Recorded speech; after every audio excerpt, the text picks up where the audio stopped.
AITA for being jealous of how my mom treats my trans sister? I, 21F, have always struggled in my relationship with my mother.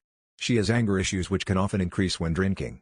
I have an older sister who is trans M2F, 22, and still lives at home.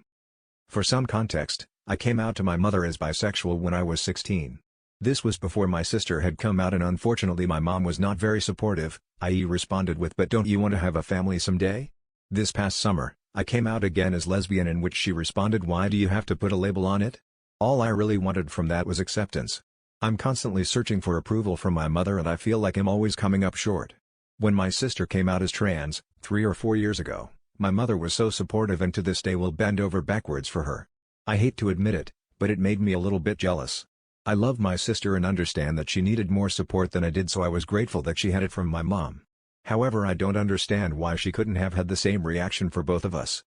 I've had a lot going on these past few years and have really struggled with my mental health and academics. However, whenever I try and talk to my mom about it, she tells me I'm being spoiled and I don't have it as bad as my sister. I never have tried to compare my issues to my sister's, however I do believe I also deserve support from my mother. My whole life everyone has told me how worried they are about my sister. Anytime I try to say I'm having bad thoughts or need help, it's often returned with, "Imagine what your sister has been through." Am I selfish to ask myself, why isn't anyone worried about me?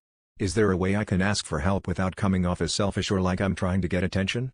I love my sister and I don't want to compare our lives or situations, because in my opinion, we both have our shit going on, but they should not be compared to each other, and my mom should not be trying to decide who has it worse. AITA for letting this affect my relationship with both my sister and my mom.